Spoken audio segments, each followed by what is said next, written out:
কইব মালিক,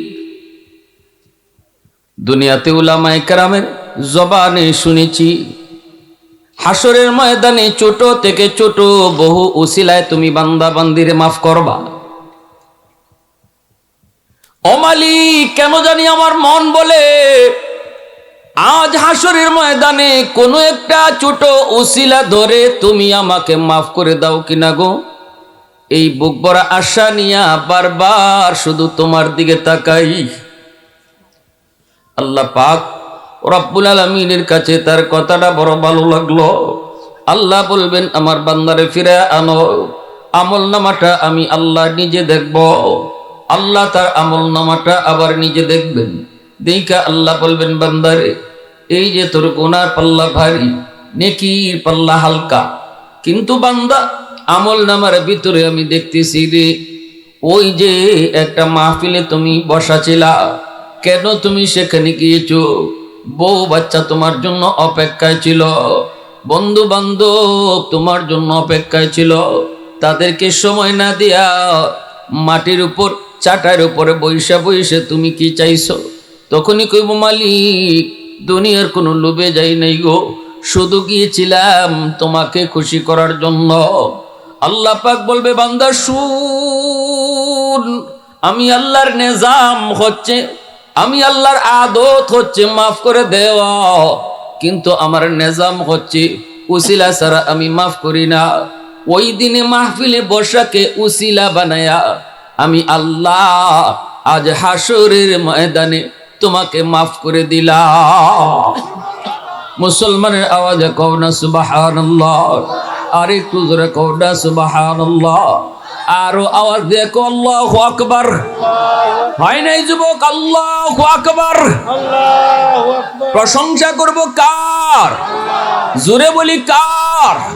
ওয়াহদাতি কি হিফাজত নেহি বেকুওতে বাজু,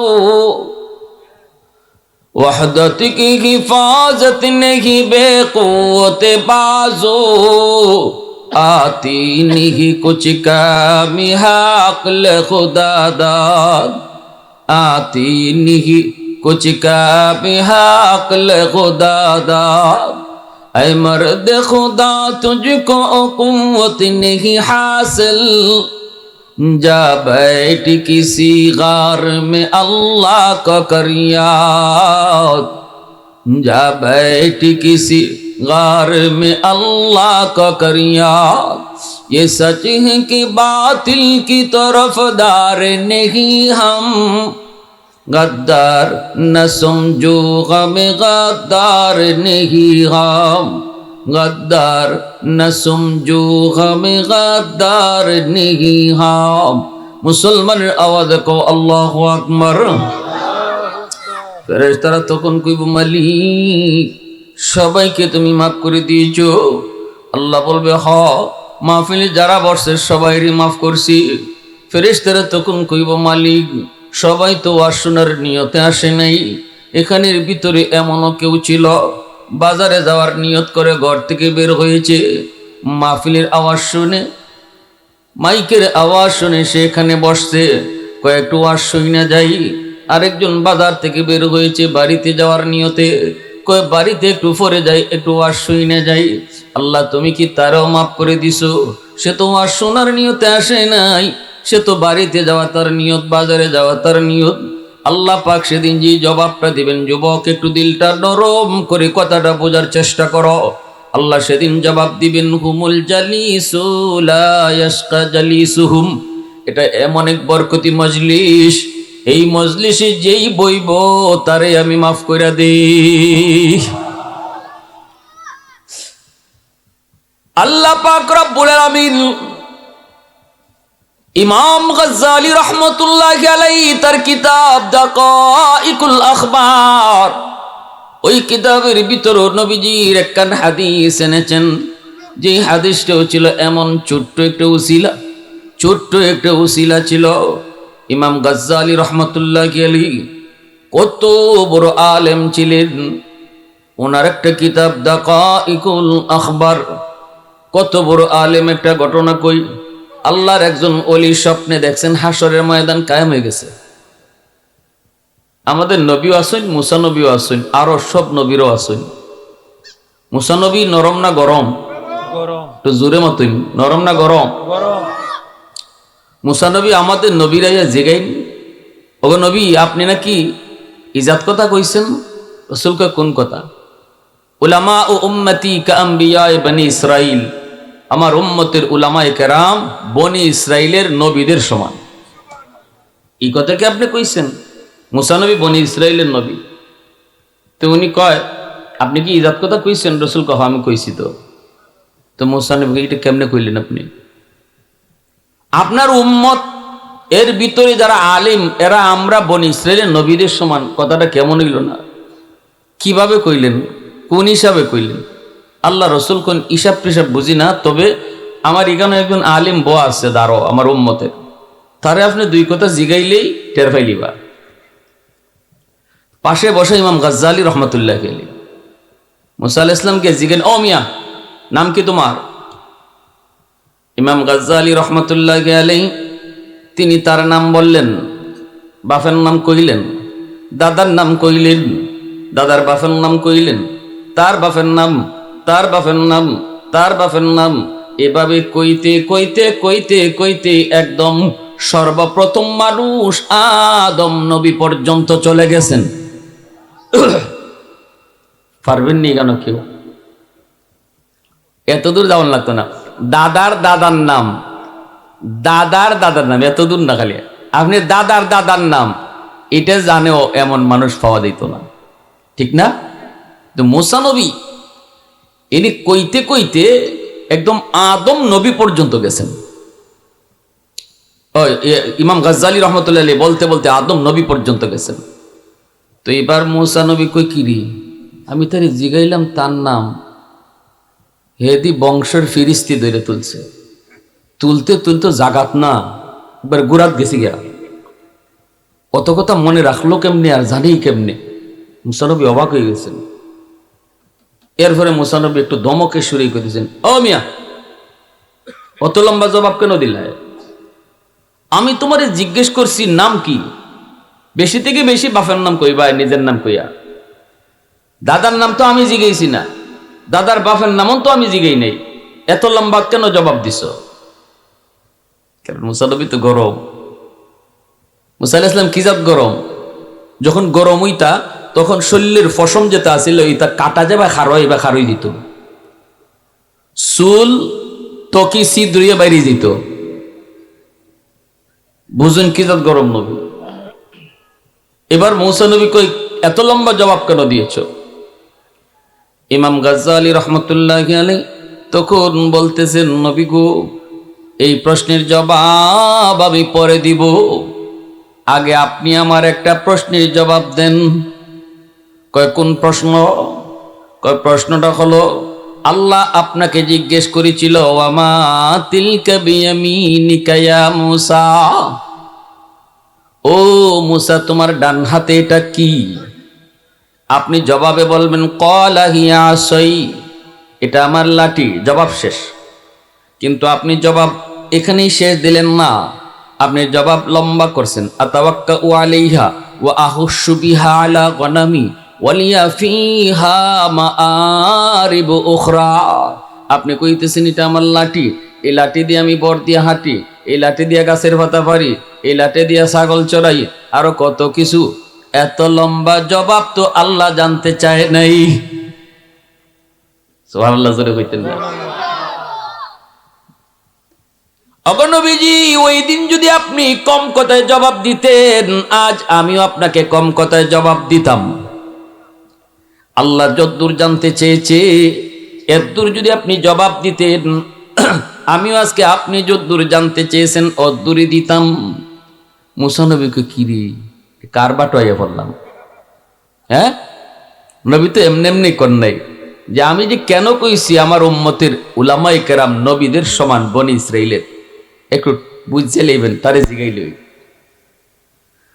এইবার আল্লাহ পাক রব্বুল আলামিনের এই প্রশ্নের জবাব আপনি কেন দিয়েছিলেন একটু কম। তখনই মুসা নবী কয়, মিয়া শোনো, আমি হলাম আল্লাহ পাকের আশিক, আল্লাহ হলেন আমার মাশুক, আশিক মাসুকের কথা কম কথায় মন ভরে না। আশিক আর মাসুক যখন কথা কয় লম্বা কথা কইতে ভালো লাগে, কম কথায় মন ভরে না। এই যুগের ফুলাফানরা ভালোই বুঝবে। হ্যাঁ, যার সাথে যার বাপ, হ্যাঁ যদি এক কথা জিগাইতে 10 কথা দিয়ে উত্তর দেয়। এক কথা কইলে কিতা দেখাইছো, যদি কয় মাছ দেখাইছি, কি মাছ, তো তরকারি ভালো হয়েছে নি, তরকারি জাল না, জাল বেশি না কম। এই যে অহেতুক কথা, এই অহেতুক কথাগুলা কেন কই? যখন একে অপরের সাথে মহব্বত থাকে তখন অহেতুক কথা আর অহেতুক মনে হয় না। এই কথার মধ্যেও একটা আকর্ষণ থাকে, ভালোবাসা থাকে, মায়া থাকে, ঠিক না? ঠিক তেমনি মুসা আলী ইসলাম বলতেছেন, আল্লাহ যখন আমারে জিজ্ঞেসেন মুসা, তখন আমি যদি খালি এতদূর কইতাম যে এটা আমার লাঠি, তাইলে তো আল্লাহর সাথে আমার কথা এখানে শেষ হয়ে যায়। কিন্তু আমি তো শেষ করতে চাইনি। আমি তো আল্লাহ পাকের আশিক, আল্লাহ আমার মাসুক। আশিক মাসুকের কথা যত লম্বা হয় ততই ভালো লাগে, ততই মজা লাগে। এজন্য আমি লম্বা জবাব দিয়েছি। সাথে সাথে ইমাম গাজ্জালী রহমতুল্লাহ আলাইহি বলেন, ও আল্লাহর পয়গম্বর, আমিও শুধু শুনেছি মুসা কালিমুল্লাহ, শুধু নাম শুনেছি। জমিনে বৈশা যেই নবী আল্লাহর সাথে 4000 বার কথা বলেছেন, এত বড় পয়গম্বর, কোরআনুল কারীমের বিভিন্ন জায়গায় যার নাম মুসা, এই নবীর নাম শুধু শুনেছি, কোনোদিন দেখি নাই। আজকে নবীর দেখছিও, কথা বলার সুযোগ পাইছি। অতএব কম কথায় জবাব দিতে আমারও মন ভরে নাই। আমিও সুবর্ণ সুযোগ মনে করে লম্বা জবাব দিয়েছি।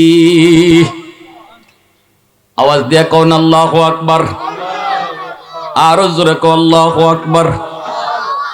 সেই ইমাম গাজ্জালী রহমতুল্লাহি আলাইহি তার দাকাইকুল আখবার কিতাবের ভিতরে লিখেন, হাসরের ময়দানে আল্লাহ পাক একজন মানুষকে আল্লাহ মাফ করতে চাইবেন, কিন্তু কোনো উসিলা আল্লাহ পাইতেছেন না।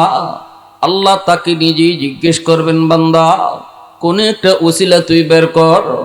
সে কোনো উসিলা পায় না। এবার আল্লাহ নিজেই বলেন, বান্দা বল, দুনিয়াতে কোনো আলেমের মজলিসে তুমি বসছিলা কিনা? কোনো আলেমের মজলিসে দুনিয়াতে বসছো কিনা? এতটুকু উসিলা যদি আমি আল্লাহ পাই, তোমাকে মাফ করে দিমু। সে কই, না গো মালিক, মনে পড়ে না। এইবার আল্লাহ পাক বলবেন, বান্দা বল, দুনিয়াতে এমন কোনো দস্তরখানায় খানা খাইছো নি যেখানে কোনো আলেম খানা খাইতো? কয়, না গো আল্লাহ, মনে পড়ে না। আল্লাহ তখন বলবেন, বান্দা বল, দুনিয়াতে এমন কোনো ঘরে থাকছো কিনা যেই ঘরে আলেম থাকতো? কয়, না গো আল্লাহ, তাও মনে পড়ে না। আল্লাহ শেষমেশ তারে বলবেন, বান্দা বল, দুনিয়াতে তোর কোনো সন্তানের নাম, কোনো আল্লাহওয়ালা আলেমের নামে নাম রাখছো কিনা? এতটুকু উসিলাও যদি আমি পাই, আজ হাসরের ময়দানে তোমাকে মাফ করে দিব। আল্লাহু আকবার।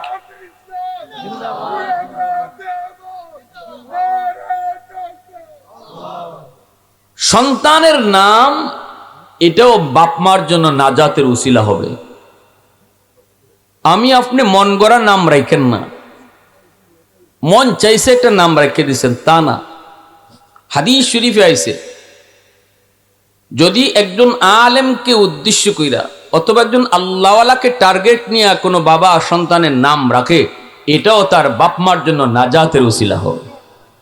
সুবহানাল্লাহ, জোরে বলি আল্লাহ। আল্লাহ পাক যখন বলবেন, বান্দা বল বল বল, দুনিয়াতে তোমার কোন সন্তানের নাম, কোন আলেমের নামে নাম রাখছনি? কইব না। আল্লাহ তখনও বলবে, বান্দারে কোন একটা ওসিলা তো পাই না তোরে মাফ করার। ঠিক আছে, শেষমেশ একটা প্রশ্ন করি, বল, দুনিয়াতে তোর কোন এমন বন্ধু ছিল কিনা যেই বন্ধু আলেম ওলামাকে মহব্বত করত? দুনিয়াতে তোর এমন কোনো বন্ধু ছিল কিনা যেই বন্ধু মসজিদ মাদ্রাসার যাইত? উলামায়ে কেরামকে ভালোবাসতো, ইমাম মুয়াজ্জিনকে ভালোবাসতো, মাদ্রাসার ছাত্র উস্তাদকে ভালোবাসতো, সমাজের উলামায়ে কেরামের প্রতি তার মহব্বত ছিল। এমন কোন বন্ধু তোর ছিল কিনা? তখন কইব মালিক মনে পড়ছে, দুনিয়াতে আমার একজন বন্ধু ছিল, আমার ওই বন্ধু মাদ্রাসায় আসা যাওয়া করত, উলামায়ে কেরামকে মহব্বত করত, মসজিদের ইমাম মুয়াজ্জিনের সাথে সম্পর্ক রাখত, আমাকে মাঝে মাঝেই তাদের গল্প শোনাইতো, আমিও পারলে সহযোগিতা করতাম, সাহায্যের দরকার হলে সহযোগিতা করতাম। আল্লাহ তখন বলবে, বান্দা আয়, আমার নবীর নাইবে নবী উলামায়ে কেরামের সাথে তোর সম্পর্ক ডাইরেক্ট প্রমাণিত হয় নাই, কিন্তু ইনডাইরেক্ট প্রমাণ হয়ে গেছে। এতক্ষণ পর্যন্ত আমি আল্লাহ চেষ্টা করেছি ডাইরেক্ট তোর সম্পর্ক প্রমাণ হয় কিনা, কিন্তু না, ডাইরেক্ট পাই নাই, কিন্তু ইনডাইরেক্ট পেয়ে গেছি। আয় বান্দা আয়, এই উসিলা ধরো আমি আল্লাহ হাসরের ময়দানে তোমাকে নাজাতের ফয়সালা দিলাম। এজন্যই রাসূল বলছেন, কুন আলিমান আও মুতাআল্লিমান আও মুহিব্বান আও মুঈনান ফালা তাকুন খামিসা। হয় আলেম হও নতুবা তালেবে ইলম হও, আলেমদেরকে মহব্বত করো, উলামায়ে কেরামকে সাহায্য সহযোগিতা করো। রাসূল বলে এই চার দলের ভিতরে তাইকো, ফালা তাকুন খামিসা, 5 নাম্বার দলে কেউ যেও না। উলামায়ে কেরামের প্রতি বিদ্বেষ রাখো না, আলেমদের প্রতি অন্তরে খারাপ ধারণা রাখো না। রাসূল বলেন দুনিয়াও বরবাদ, আখিরাতও বরবাদ হয়ে যাবে। কেউ যদি মনে করে, কেউ যদি এমন কথা বলে মৌলবীরা দেশটা নষ্ট করেছে, তাহলে সে যত বড় নামাজি হোক, কপালে তার যত বড় নামাজের দাগ থাকুক, যদি কয় মৌলবীদেরকে দেখলে আমার ভালো লাগে না, আল্লাহর রাসূল সাল্লাল্লাহু আলাইহি ওয়াসাল্লাম বলেন দুনিয়া বরবাদ, আখিরাতও তার বরবাদ। রাইসুল মুফাসসিরিন আব্দুল্লাহ ইবনে আব্বাস রাদিয়াল্লাহু তাআলা আনহু বলেন, এই লোকটা মরণের সময় বেঈমান হয়ে মরবে। এমনকি শুধু বেঈমান হয়ে নয়, আলেমদের প্রতি অন্তরে যার বিদ্বেষ ছিল, সে মারা যাওয়ার পর তোমরা কবরে রাখছো, চেহারাটা কিবলামুখী করে রাখছো, কিন্তু আমি আব্দুল্লাহ কসম করে বলি তার কবর খুইদা দেখো, কিবলার দিকে তার মুখটা নাই, ফেরেশতারা কিবলা থেকে তার মুখ ঘোরায় দিছে। নাউজুবিল্লাহ, জোরে কও, আর একটু জোরে কও নাউজুবিল্লাহ। ভাইরা আমার, এত বড় পয়গম্বর, এত বড় নবী আমরা পেয়েছি, যেই নবীর উসিলায় আমরাও দামি হইছি, নবীর উসিলায় আমরাও দামি, উম্মতের ভিতরে শ্রেষ্ঠ উম্মত হয়েছে উম্মতে মুহাম্মদী। মূসা কালিমুল্লাহ তুর পাহাড়ে গিয়ে আল্লাহর সাথে কথা বলতেন, যেখান থেকে সেখান থেকে মূসা নবী কথা বলার সুযোগ ছিল না। একদিন মূসা নবী আল্লাহকে জিজ্ঞেস করেন, মালিক, আমি তোমার সাথে যেইভাবে কথা বলি এইভাবে আর কেউ কথা কইবনি। আল্লাহ পাক বলেন, মূসা তুমি তো আমার সাথে কথা বলো, মাঝখানে কিন্তু পর্দা আছে, কিন্তু অদূর ভবিষ্যতে একদল উম্মত জমিনের মধ্যে আইবরে মূসা, যারা আমার সাথে কথা বলবো মাঝখানে কোনো পর্দা থাকবে না। লাইসা বাইনি ওয়া বাইনাহুম হিজাব। মূসা নবী জানতে চায়, মালিক এরা কোন উম্মত? আল্লাহ, এরা কোন উম্মত? উম্মতে কথা কইব অথচ পর্দা নাই, আমি নবী কথা কই পর্দা আছে। আল্লাহ বলে, এরা হলো উম্মতে মুহাম্মদ, এরা আমার বন্ধু মুহাম্মাদুর রাসূলুল্লাহর উম্মত। মূসা নবী কয়, আল্লাহ, আমি তো তুর পাহাড়ে এসে কথা বলি, কিন্তু ওই উম্মত কোন পাহাড়ে যায় কথা কইব? আল্লাহ পাক তখন বলেন, মূসা এরা যখন কথা বলতে চাইব কোনো পাহাড় পর্বতে আসা লাগবে না, আমার বন্ধুর উম্মত যখন নামাজে দাঁড়াইব তখনই আমার সাথে কথা শুরু হইব। এজন্যই রাসূল বলেছেন, মুসাল্লি ইউনাজি রব্বা, নামাজি নামাজে কার সাথে কথা কয়? একটু জোরে কও না, কার সাথে? কেমনে কথা কইরি যুবক? যখনই তুমি নামাজে দাঁড়ায় কইছো আলহামদু, তখনই আল্লাহ তোমারে জিগাইব লিমানিল হামদ, ও নামাজি তুমি কার প্রশংসা করো? তখন তুমি কলিল্লাহ, আল্লাহর প্রশংসা করি। আল্লাহ কিন্তু তখন আবারও তোমারে জিগায়, কিন্তু তুমি জানো না ইনি যে আল্লাহ। আল্লাহ নিজের পরিচয় দেয় না, পরিচয় না দেয়া কয় আল্লাহ, কয় মানিল্লাহ, কে তোমার আল্লাহ? নামাজি কয় রব্বিল আলামিন, যিনি রব্বুল আলামিন তিনি আমার আল্লাহ। আল্লাহ তখনও নিজের পরিচয় দেন না। আল্লাহ তখন আবার কয় মানির রব, কে তোমার রব? নামাজি কয় আর রহমানির রহিম, যিনি রহমান যিনি রাহিম। আল্লাহ তখনও পরিচয় দেন না। আল্লাহ বলে মানির রহমান মানির রাহিম, কে রহমান কে রহিম? তখন নামাজি কয় মালিক ইয়াউমিদ্দিন, যিনি কিয়ামত দিবসের মালিক তিনি আমার রব, তিনি রহমান তিনি রাহিম। আল্লাহ পাক তখনই তার পরিচয় দিয়া কয় বান্দা, এতক্ষণ তোমারে যার সাথে তুমি কথা কইতেছ, এতক্ষণ পর্যন্ত তুমি না চিন্না যার সাথে কথা কইতেছ, আমি তোমার আল্লাহ, আমি তোমার রব, আমি রহমান। মুসলমানের আওয়াজে কও আল্লাহু আকবার, আরো জোরে কও আল্লাহু আকবার। আলহামদুলিমান কদ্দার খাইরাও ওয়া কাবালা,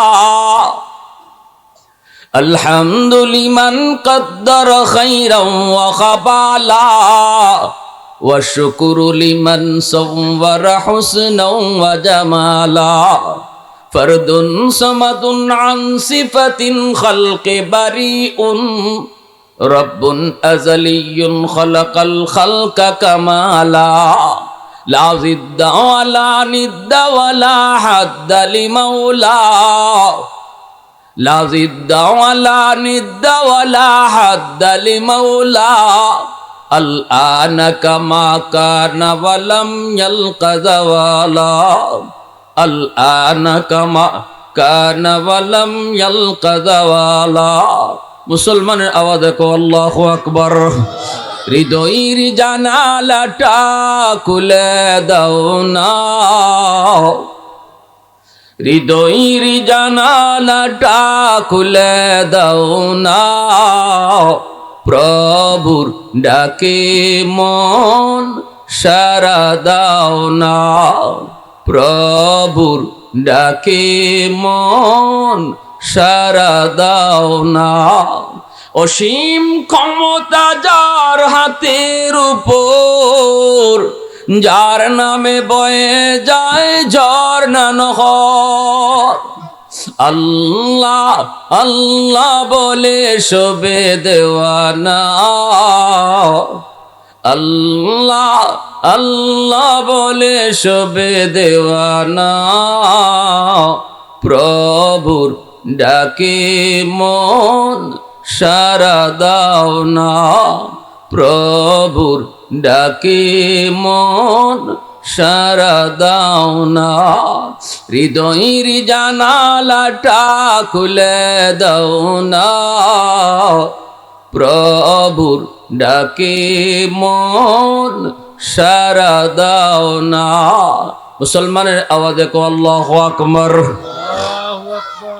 যখনই নামাজে আল্লাহর পরিচয় নামাজে পেয়ে যায়, তখনই আল্লাহর সম্বোধন করে তুমি কইয়া, আল্লাহ তুমি আমার লগে অতক্ষণ কথা কইছো? আল্লাহ কহ আমি ওই। তখনই নামাজি কয় ইয়্যাকা না'বুদু ওয়া ইয়্যাকা নাস্তাঈন, জানোনি গো মালিক? আল্লাহ কয় কি? কয় আমি তোমারই ইবাদত করি, তোমারই কাছে সাহায্য চাই। সাহায্য চাই কার কাছে? আল্লাহর কাছে। জোরে কও কার কাছে? আল্লাহর কাছে। সন্তান চাইমু কার কাছে? আল্লাহর। ধন দৌলত চাইমু কার কাছে? শান্তি দেওয়ার মালিক কে? আল্লাহ। জোরে কও। আল্লাহ। আমি সিলেট দরগা মাজারও একদিন ওয়াশ করে আইতেছি, রাত বাজে 2:30। ঢুকছি, ঢুকে দেখি একটা গাড়ি নামছে, কুমিল্লা থেকে একটা গাড়ি আইছে, নারী পুরুষ নামছে। একজন মহিলা দরগার ঢুকিয়া ওয়ালের সাথে নিজের ফ্যাট কষাইতেছে। তো আমি একজন পুরুষই জিগাইলাম কি করে? কয় বাচ্চা নেয়। মাতে না বারা নাউজুবিল্লাহ, কোন না ফোন লাগে জানো নি? বাচ্চা দেওয়ার মালিক কে? আরো জোরে কয়। দরগাওয়ালা বাচ্চা দিতে পারে? হ্যাঁ, দরগার যদি কেউ যায় বাচ্চা চায়, ইমান লই আইব না থুই আইব? ভালো করে বুঝছেন। সন্তান দেওয়ার মালিক একমাত্র কে? ওই যে ফরিদপুর আটরশি গরু লইয়া যায়, কেনে যাও? ধনী হওয়া যায়। আটরশির ফিসাবে কি ধনী বানায়? ধনী বানায় কে? যে মানুষটা ধনী হওয়ার নিয়তে বাবার দরবারে গেল, খাজার দরবারে গেল, হে ইমান লই আইলো না গরুর সাথে রাখি আইলো? গরুও দিয়ে আইছে, ইমানও দিয়ে আইছে। কষ্ট হইতেছে আপনাদের? এজন্য নামাজি কিন্তু আপনি এই কথা কন নাই।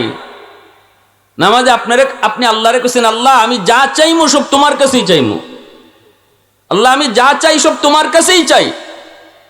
কিন্তু কামটা করছেন কি? গরুর সাথে ইমানও দিয়ে আইছেন, আর মাজারও গিয়া ফেট গোসাইয়া বাচ্চা লইয়া ইমান দিয়ে আইছেন। নামাজি পরিষ্কার আল্লাহ রেখো, আল্লাহ এতক্ষণ তুমি আমার সাথে মারছো? আল্লাহ কহ আমি ওই। তখনই আল্লাহ তাহলে শোনো, এতক্ষণ খালি তিনি করছে, তিনি আমার রব, তিনি আমার আল্লাহ, তিনি রহমান, তিনি রহিম, থার্ড পার্সনে। যখনই আল্লাহ কয় আমি ওই, তখনই সেকেন্ড পার্সনে চলে আসছে। সব বলছে ইয়াকা না'বুদু ওয়া ইয়াকা নাস্তাইন, মালিক তুমি ওই। তাহলে শোনো, আমি তোমারই ইবাদত করি, তোমারই কাছে চাই। সুবহানাল্লাহ, জোরে বলো। এইবার আল্লাহ পাক খুশি হয়ে বলতেছেন, বান্দা কি চাইবি তুই চা, যা চাইবি তা পাইবি। আল্লাহ খুশি হয়ে বলতেছেন, কি চাইবি তুই চা, যা চাইবি তাই পাবি। তখনই নামাজে আল্লাহর কাছে কোন জিনিসটা চায়, কোন জিনিসটা চায় সে কিন্তু চিন্তা করে দেখছে। সবচেয়ে বড় চাওয়াটা চাইব, কয় না মালিক আমাকে সিলেট শহরে উপশহরে একটা বাড়ি দিলাও। কয় না আল্লাহ আমার ফুতলে লন্ডন পাঠাই দিলাও। এই কথা কয় না আল্লাহ আমার একটা 5 তলা বাড়ি দাও, 10 কাঠা জমি দেও। এই কথা কয় না। বাচ্চা হয় না তো কয় না আল্লাহ আমার একটা সন্তান দাও। এই কথা কয় না। বরং নামাজি তার জীবনের সবচেয়ে বড় চাওয়া, এই চাওয়াটি আল্লাহর কাছে চায়। আল্লাহর কাছে কয় ইহদিনাস সিরাতাল মুস্তাকিম, আল্লাহ তুমি আমাকে জান্নাতে যাওয়ার রাস্তা দেখাই দাও। একজন মানুষের জীবনের সবচেয়ে বড় পাওয়া, সবচেয়ে বড় পাওয়া হলো যদি সে জান্নাতের রাস্তা পেয়ে যায়। ঠিক কিনা জোরে কও? জান্নাতের রাস্তা পেয়ে যাওয়া তার জীবনের সবচেয়ে বড় পাওয়া। এজন্য মূসা নবী তিনি বলতেছিলেন, মালিক আমি তো তোমার সাথে কথা বলি তোর পাহাড়ে আইসা, কিন্তু ওই নবীর উম্মতে মুহাম্মদ কেমনে কথা কইব, কোন পাহাড়ে গিয়া কথা কইব, আমি তো যেখান থেকে সেখান থেকে পারি না। আল্লাহ বলতেছে, মূসা তোমার জন্য কথা বলার জায়গা শুধু একটা, তোর পাহাড়, কিন্তু আমার বন্ধুর উম্মতের জন্য কথা বলার জায়গা তামাম দুনিয়া। ঘরের ভিতরে নামাজে দাঁড়াবে, সেখানেই কথা শুরু হবে। দোকানের মধ্যে নামাজে দাঁড়াবে, আমার বন্ধুর উম্মতের সাথে আমি আল্লাহর কথা শুরু হয়ে যাবে। হাওরে গেছে, হাওরে কাম করে, সেখানে জমির আইলে নামাজে দাঁড়াইছে, কথা শুরু হয়ে গেছে। জঙ্গলে আছে, নামাজে দাঁড়াইছে, কথা শুরু হয়ে গেছে। বিমানে আছে, নামাজে দাঁড়াইছে, আমি আল্লাহর সাথে কথা শুরু হয়ে গেছে। সুবহানাল্লাহ। এত দামি বানাইছেন আল্লাহ, এত দামি উম্মত হইলাম নবীর খাতিরে। ঠিক কিনা? এত দামি উম্মত হয়েছি নবীর খাতিরে। এজন্যই আল্লাহ পাক রব্বুল আলামিন বলে, উম্মতের দল শোনো, তোমাদেরকে আমি আল্লাহ যত নিয়ামত দিয়েছি, সকল নিয়ামতের ভিতরে সবচেয়ে বড় নিয়ামত হলো আমার রসুলকে আমি তোমাদের মাঝে পাঠাইছি। নবীকে আমরা যে পাইছি এটাই হলো সবচেয়ে বড় নিয়ামত। হাত পাওয়া সবচেয়ে বড় নিয়ামত নয়, চোখ পাওয়াটাও সবচেয়ে বড় নিয়ামত নয়। আল্লাহ পাক আমাদেরকে জীবিত রাখছে, এটাও আল্লাহ কয় বড় নিয়ামত নয়। কিন্তু এর চেয়েও বড় নিয়ামত হলো তোমরা তোমাদের মাঝে আমার রাসূলকে পাইছো। সুবহানাল্লাহ, জোরে কও না, আরো জোরে সুবহানাল্লাহ। কারণ কি রে যুবক? তাহলে মন দিয়ে শুনো, এই হাত তুমি কোন কাজে ব্যয় করবা, এই চোখ তুমি কোন কাজে ব্যয় করবা। রসুলকে তুমি যদি না পাইতা তাহলে এটা জানতেই না। হাত তোমার জাহান্নামে চলে যেত, চোখ ভুল পথে লাগানোর কারণে জাহান্নামে চলে যেত। পায়ের ব্যবহার তুমি জানছো রসুলের দ্বারা, জবানের ব্যবহার শিখছো রসুলের দ্বারা। দেমাগের ব্যবহার শিখছো নবীর দ্বারা। এজন্য আল্লাহ কয় সুস্থ দুটা চোখ বড় নিয়ামত নয়, কারণ এই চোখটা যদি রসুল না পাইতায় তাহলে ভুল জায়গায় ব্যবহার করতায়, জাহান্নামে যাইতো। আর রসুলকে পাওয়ার কারণে জায়গা তুমি চিনছো, এই চোখ তুমি জান্নাতে যাওয়ার সুযোগ পাইছো। সুবহানাল্লাহ। দুনিয়াতে একজন মানুষ তখনই সফল যখন সে মরার পরে জান্নাত পায়। আল্লাহ বলেন জানো ওই মানুষটাই সফল যে জাহান্নাম থেকে বাঁচলো আর জান্নাত পেয়ে গেল, সেই হলো তোমাদের মধ্যে সবচেয়ে বড় সফল মানুষ। বাড়ির মালিক হওয়া, চেয়ারম্যান হওয়া, মেম্বার হওয়া, এমপি হওয়া, মিনিস্টার হওয়া, এগুলা সফলতা নয়। সফলতা হলো যে মানুষটা মরার পরে জান্নাত পেয়ে যায়। সুবহানাল্লাহ। ফামান যুহজিহা আনিন নার ওয়া উদখিলাল জান্নাতা ফাকাদ ফাজ। অতএব চেয়ারম্যান হওয়া, মেম্বার হওয়া, এমপি হওয়া এটা সফলতা নয়।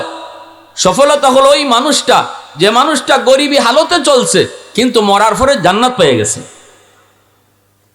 গরিবী হালতে চলছে, সমাজে তার কেউ চিনে না, জানে না, বৈঠকে তার কেউ ডাকও দেয় না, তার কথার মূল্য দেয় না, কিন্তু সে যদি জান্নাতি হয়ে যায় আল্লাহ বলেন সেই সফল।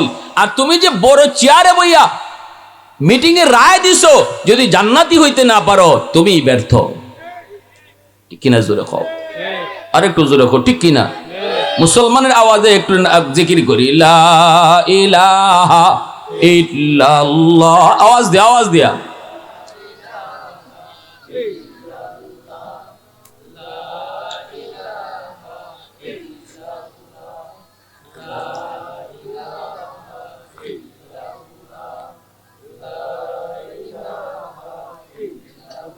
মোহাব্বতে লা ইলাহা ইল্লাল্লাহ,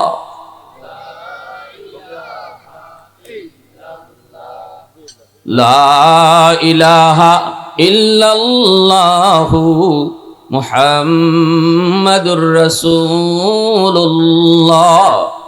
জোরে সুরে বলি সাল্লাল্লাহু আলাইহি ওয়াসাল্লাম। এখন আপনারা বলেন, যেই নবীর খাতিরে আমি এত দামি, যেই নবীর খাতিরে আমার দাম এত, আমি দুনিয়াতে এই নবীর মতো চলতাম নাকি নিজের মন মতো চলতাম?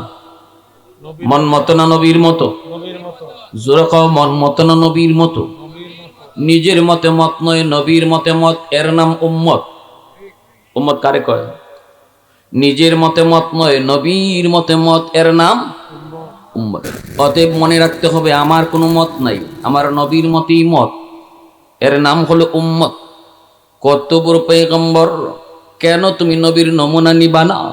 চুল রাখবা না? কেন তুমি নবীর নমুনায় পোশাক পরবা না? কেন তুমি নবীর নমুনায় ব্যবসা করবা না? কারণ তোমার জীবনের এমন কোন সেক্টর নেই রে যুবক, যেই সেক্টরে নবীর নমুনা তোমার কাছে নাই। ব্যবসায়ী হলে ব্যবসায় নবীর নমুনা আসেনি না নাই? বাবা হলে বাবার মধ্যে নবীর আদর্শ আসেনি না নাই? সন্তান যদি হও, সন্তানের ভিতরে নবীর আদর্শ রয়ে গেছে। এজন্য শোনো, নবীর জন্মের 1000 বছর আগে আল বেদায়া ওয়ান নেহায়া কিতাবের ভিতরে লিখেন, ইয়ামেনের একজন বাদশাহ ছিল। এই বাদশার নাম ছিল তুব্বাই আউয়াল হিমিয়ারি। অনেক দাপটওয়ালা একজন বাদশাহ। 400 জন তাওরাত কিতাবের আলেম তার উপদেষ্টা ছিল। উলামায়ে কেরামকে পাশে রাখতো, উলামায়ে কেরামের পরামর্শে চলতো। এক জমানা ছিল তো এমন, রাজা বাদশারা আলেমদের পরামর্শেই দেশ চালাইতো। যতদিন পর্যন্ত রাজা বাদশারা উলামায়ে কেরামের পরামর্শ নিয়ে দেশ চালাইতো, ততদিন পর্যন্ত শাসকরা ঠিক ছিল। যেদিন থেকে আলেমদেরকে প্রতিপক্ষ আর মনে করে, সেদিন থেকেই রাজা বাদশারা ভুল পথে চলে। ঠিক না? উলামায়ে কেরামকে যতদিন কাছে রাখবে নিরাপদ থাকবে, উলামায়ে কেরামকে দূরে সরাইয়া দিবে বিপদে পড়বে। বাস্তব নমুনা কতগুলা কইমু আপনাদের সামনে, অভাব নাই, অভাব নাই। ওই বাদশাহ তুব্বাই আউয়াল হিমিয়ারি, সে তাওরাত কিতাবে আলেমদের কাছ থেকে শুনছে আখিরি জমানার নবীর জন্ম হবে মক্কায়। নবীর জন্মের 1000 বছর আগে নবীর জন্ম হবে মক্কায়। তো এই কথা শোনার পর বাদশাহ বলতেছে, আমি মক্কা নগরী দেখব, আমাকে তোমরা নিয়ে চলো। নির্ধারিত বাহিনী লইয়া 400 জন তাওরাতের আলেম লইয়া ওই বাদশাহ সে রওনা দিয়ে দিল মক্কা দেখার জন্য। ঘাটে ঘাটে তাকে সংবর্ধনা দেওয়া হলো, ফুলের মালা পরানো হলো। মক্কার কাছাকাছি আসা মাত্র মক্কার কোনো মানুষ তার সম্মানে বের হলো না। বাদশার মাইন্ডে লাগলো। বাদশাহ বলতেছে, আমার এই জায়গায় জায়গায় সবাই সংবর্ধনা দিল, সুস্বাগতম জানাইল, কিন্তু মক্কার মানুষ আমার সম্মানে কেউ বের হইল না, কারণটা কি? তখনই 400 জন আলেম ওই বাদশাকে জবাব দিয়ে কয়, বাদশাহ জাহাপনা, এই মক্কার মানুষ কারো সম্মানে বের হয় না। কারণ হলো মক্কায় আল্লাহর ঘর খানায় কাবা, এই খানায় কাবার চেয়ে সম্মানী তাদের কাছে আর কিছু নাই। খানায় কাবাকে পিছন দিয়া কারো সম্মানে মক্কা থেকে বের হয় না। আল্লাহর ঘর খানায় কাবার ইজ্জত নষ্ট হবে, এজন্য ওরা মক্কা থেকে বের হয় না। এই কথাটা বলা মাত্রই তুব্বাই আউয়াল হিমিয়ারি কয়, তাহলে আমি ওই ঘর, যেই ঘর আমার সম্মানের বাধা হইছে, এই খানায় কাবা আমি রাখবো না, ধ্বংস করে ফেলবো। নাউজুবিল্লাহ জোরে কও। আল্লাহর ঘর কেউ ধ্বংস করে ফেলবো আর আল্লাহ চায়ে চেয়ে দেখবো? আপনার ঘর কেউ ধ্বংস করতে আইব আর আপনি বইয়ে বইয়ে দেখবেন? কি কন? এটা অস্তিত্বের লড়াই। আমারে মারছে মারুক, কিন্তু মারতে মারতে যদি গড়াই হয়, আইয়া গড় ভাঙ্গা শুরু করে, তখন একজন মানুষ মনে করে যে এখন আর দুনিয়ায় থাকা মরা সমান। ঠিক না নি? যে এখন আর দুনিয়ার থেকে লাভ নাই। হে যখন আমার গড় ভাঙ্গা শুরু করে লিছে, এখন মরি আর বাসি ও মাইরে মরতাম। তা আল্লাহর ঘর খানায় কাবা, এখানে কাবা কেউ ভাঙবো আর আল্লাহ চেয়ে চেয়ে দেখবো? আল্লাহ সব সহ্য করে, কিন্তু এগুলা সহ্য করে না। এটা আল্লাহ সহ্য করে না। বাদশাহ গেছে, উলামায়ে কেরাম নিষেধ করেছে, আপনি সব জায়গায় হাত দিয়েন না, সব জায়গায় হাত দিয়েন না, আগুন নিয়ে খেললেন না। এটা আল্লাহর ঘর খানায় কাবা, এখানে আপনি ঘর ভাঙ্গার নিয়তে হাত দিবেন, আল্লাহ আপনার হাতটা ফেরত দিত? জোরে খো, ফেরত দিত না। এরপরও সে মানছে না, আল্লাহর ঘর খানায় কাবায় হাত দিয়ে দিছে। সাথে সাথে আল্লাহর অ্যাকশন শুরু, না শুরু না? আল্লাহর অ্যাকশন শুরু। পিছন দিক দিয়ে উপর হয়ে পড়ছে, কে যেন তারে বিশাল আকারে ধাক্কা দিছে। কারেন্টের শর্ট যাবা লাগে, কারেন্টের শর্ট খেলে পিছনে পড়ে না, কারেন্টের শর্টের মতো পিছনে পড়ছে। নাক, মুখ, কানের ছিদ্র, পায়খানার ছিদ্র, বডির যত ছিদ্র আছিল, এই ছিদ্র দিয়ে ফিনকি দিয়ে রক্ত বাড়িতে শুরু হয়েছে। আল বেদায়া ওয়ান নেহায়া কিতাবের ভিতরে, ইসলামের ইতিহাসের সর্বোচ্চ ইতিহাস গ্রন্থ, এই কিতাবের ভিতরে তিনি লিখছেন রসুলের জন্মের 1000 বছর আগের একটা সত্য ঘটনা। একটু মন দিয়ে শুনেন ঘটনাটা। আমার আপনার নবী কত বড় পয়গম্বর ছিলেন, আমরা কত বড় ধন্য উম্মত, আমরা বুঝি না। আজকে আমাদের দিকে চাইলে পরে বোঝা যায় না আমরা নবীর উম্মত। আজকে আমাদের আখলাক দেখলে, ব্যবহার দেখলে, চরিত্র দেখলে বোঝা যায় না। আমরা আজকে ইউরোপীয়দের কালচার নিয়ে ব্যস্ত, আমেরিকান কালচারে ব্যস্ত। আমরা কোন ফুটবলে কিভাবে চুল রাখে, কোন খেলোয়াড়ে কিভাবে দাড়ি রাখে, এটা নিয়ে ব্যস্ত। ঠিক না নি? বোঝা যায়, বোঝা যায় নবীর উম্মত। কাটিং দেখলে বোঝা যায় এ মেসির উম্মত, কাটিং দেখলে বোঝা যায় নেইমারের উম্মত। কইরে কোন কাটিং রে? Neymar cutting. নাউজুবিল্লাহ জোরে কও না। তুমি কাটিং নিতে আসলাই মদিনাওয়ালার, কইতে আসলাই এটা সোনার মদিনার সোনার নবীর কাটিং, ঠিক কি না? তাইলে ছিল তোমার জন্য এটা বাহাদুরির বিষয়।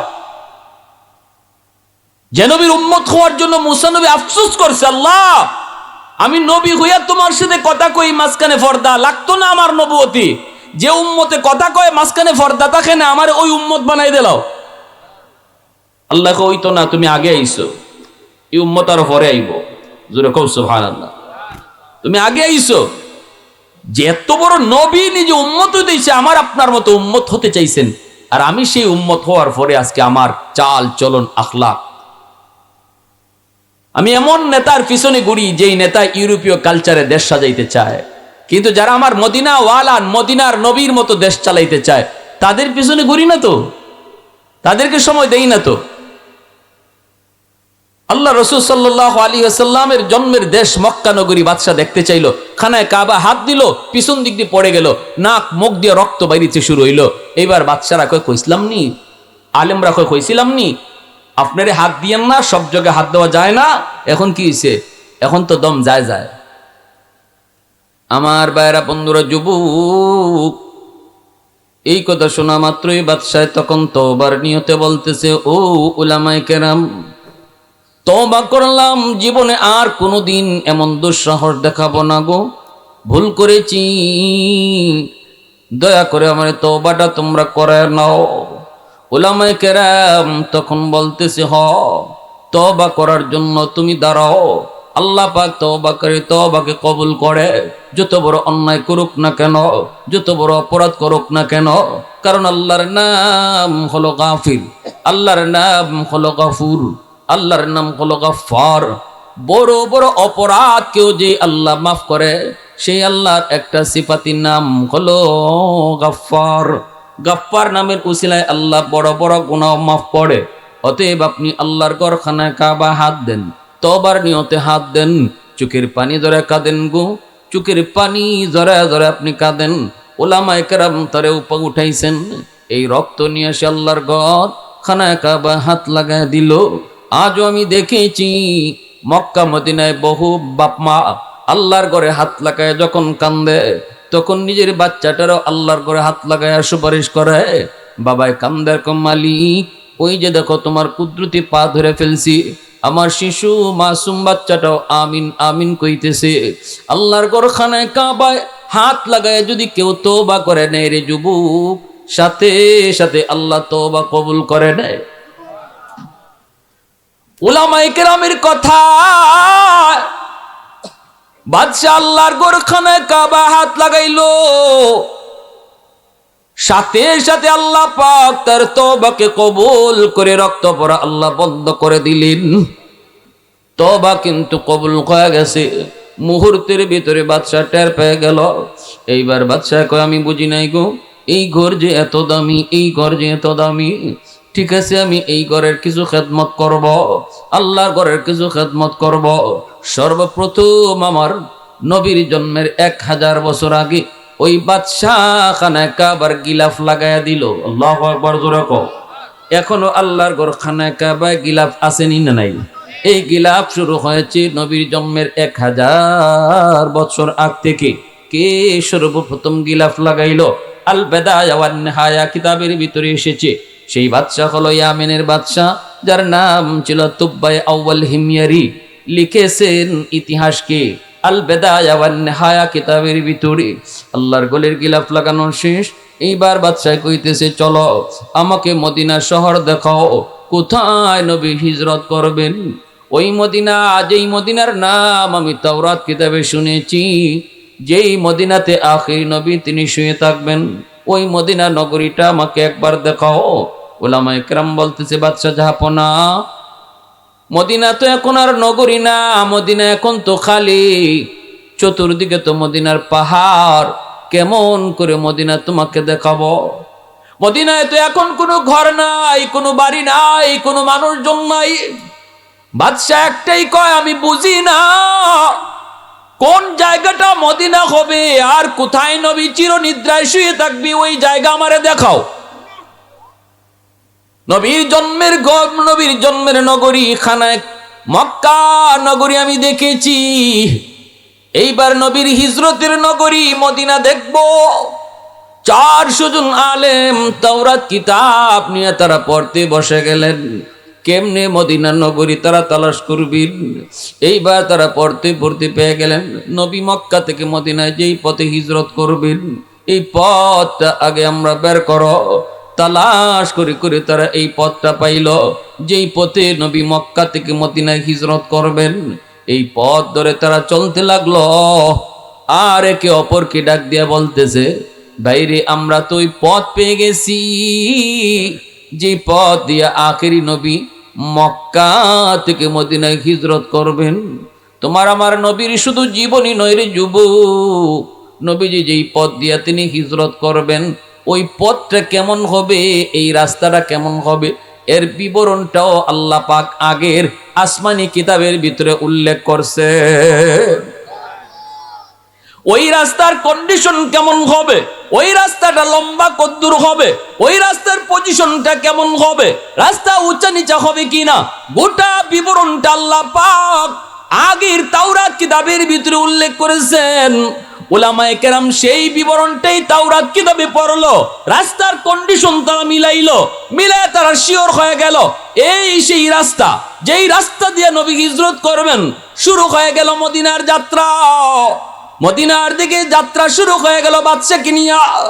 যাইতে যাইতে যাইতে যাইতে ওই মদিনা নগরী যেই জায়গায় হবে গো, ওই জায়গায় তারা পৌঁছে তারা সিদ্ধান্ত নিল, একে অপরকে ডাক দিয়া বলতেছে উলামায়ে কেরামরা, ভাইরে একটু খেয়াল করে দেখো তো এই জায়গার আবহাওয়াটা কেমন জানি লাগে। তাওরাত কিতাবের ভিতরে মদিনা নগরীর আবহাওয়া কেমন হবে সেটাও তো আল্লাহ উল্লেখ করেছে। এই জায়গার আবহাওয়ার সাথে মদিনার আবহাওয়া মিল খায়া যায়। আর একটু আওয়াজ দিয়ে কও না সুবহানাল্লাহ। এই জায়গার আবহাওয়ার সাথে মদিনার আবহাওয়া মিল খায়া যায়, ফিট হয়ে যায়। মনে হয় এই জায়গাটাই হবে 100 বছর 1000 বছর পরে এই জায়গাটাই হবে মদিনাতুল শহর, এই জায়গাটাই হবে মদিনাতুন নবী। এখানেই নবী হিজরত করবেন, মানুষেরা বসতি তৈরি করবে। চতুর্দিকের কন্ডিশনগুলি মিলাও, মদিনা নগরীর চারপাশ কেমন হবে আল্লাহ পাক তাও তাওরাত কিতাবে উল্লেখ করেছেন।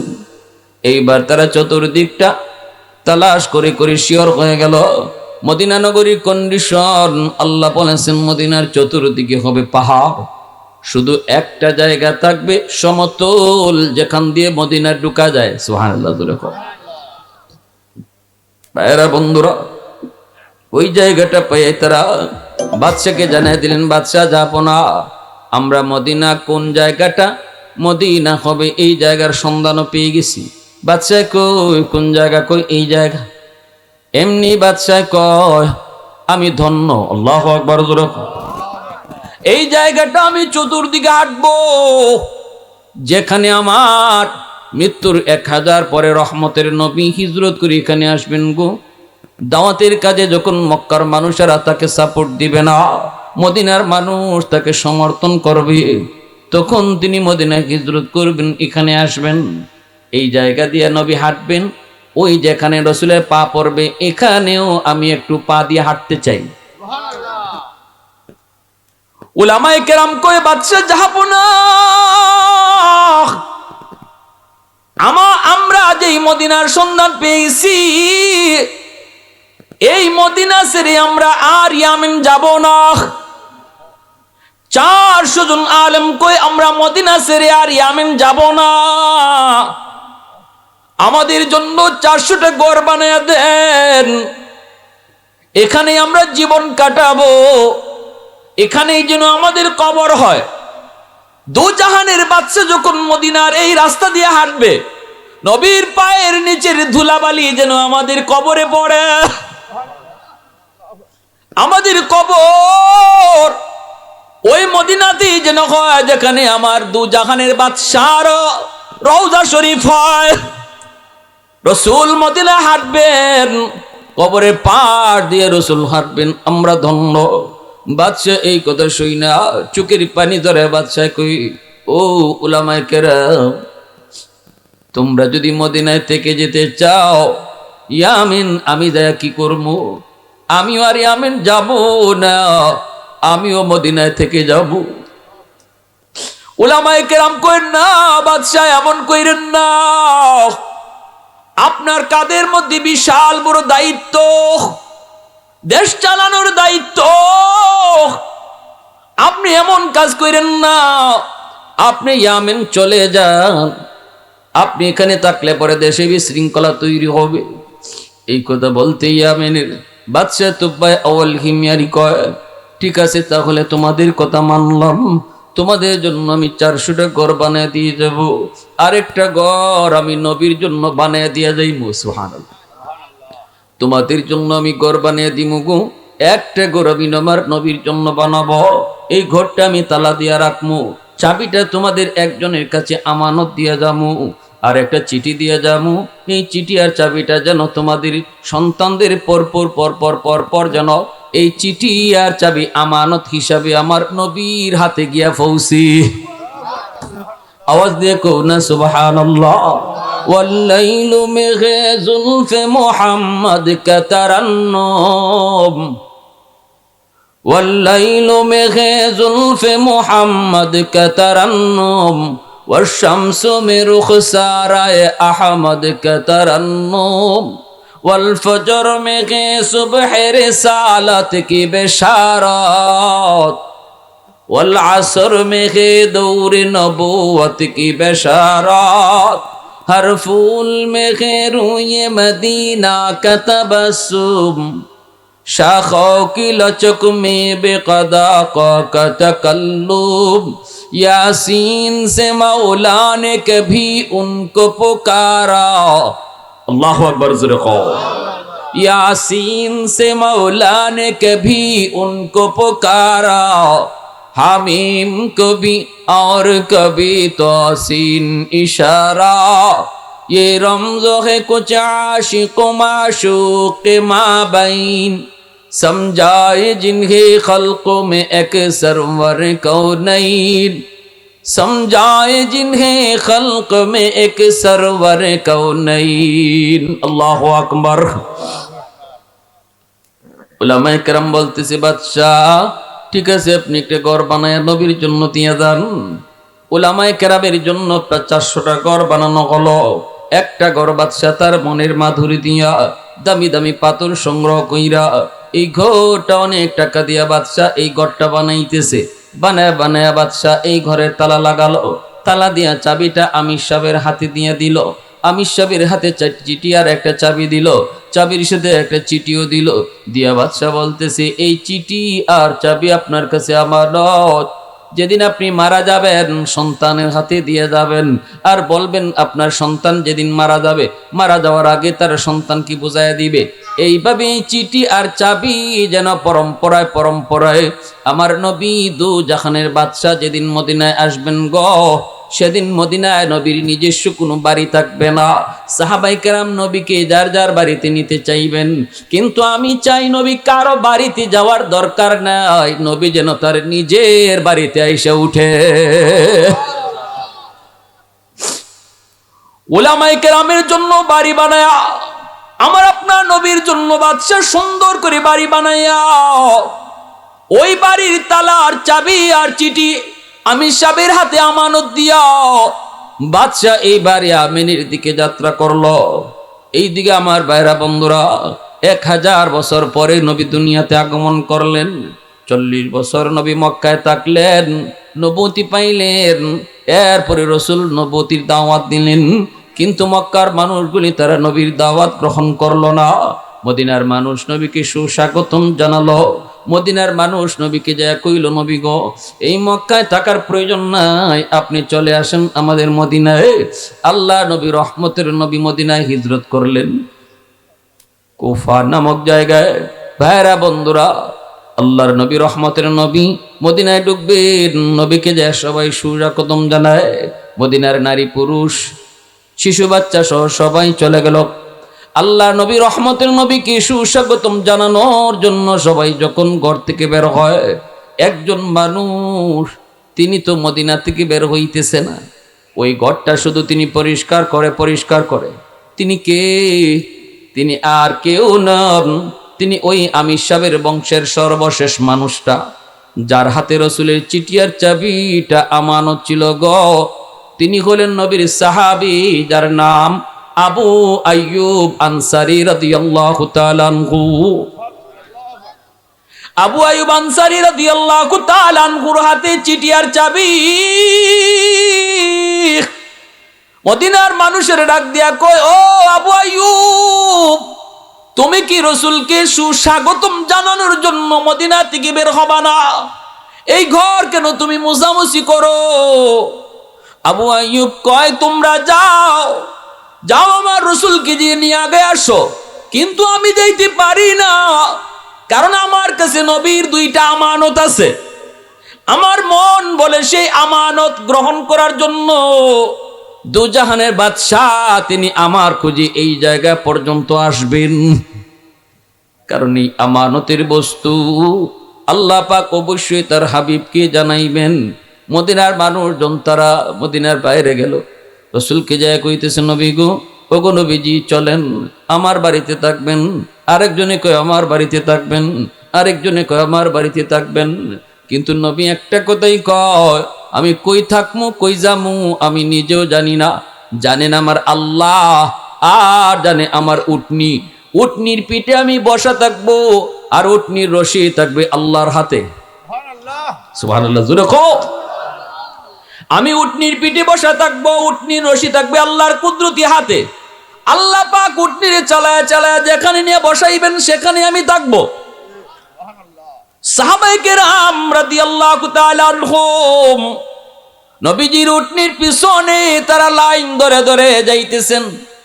উটনি তো কারো বাড়িতে ঢুকে না, সামনের বাড়িওয়ালা বুক ভরা আশা নিয়ে বসে থাকেন, হয়তো উটনিটা আমার বাড়িতে আসবে, আমার বাড়িতে বসবে। কিন্তু না না, মদিনার অলিগলি যেন উটনি আগে থেকেই চিনে। আসলে উটনি তো নিজের ইচ্ছায় চলে না, চালাইতেছেন কে? একটু জোরে কও না কি, আর একটু জোরে কও না কে? আল্লাহ পাকের কুদরতি হাতে উটনির লাগাম। উটনিটা চলতেছে চলতেছে, মদিনার রাস্তাগুলি যেন আগে থেকেই চিনে, কেউ তারে চিনায় দিতেছে না, সে নিজেই হাঁটতেছে অলি গলি হাইটা হাইটা।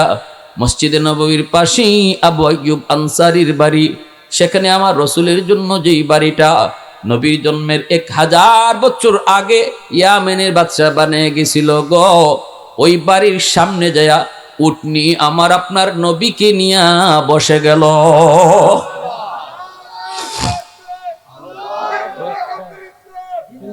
নারায় তুমি এখান থেকে দেন, দিলে একটু আওয়াজ তোলেন, এখান থেকে একটা সৌন্দর্য আছে। দাও দাও। তাকবীর, নারায়ে তাকবীর, আল্লাহু আকবার। দিন ইসলাম জিন্দাবাদ, নাসিরউদ্দিন আনসারী সাহেব জিন্দাবাদ, নারায়ে তাকবীর।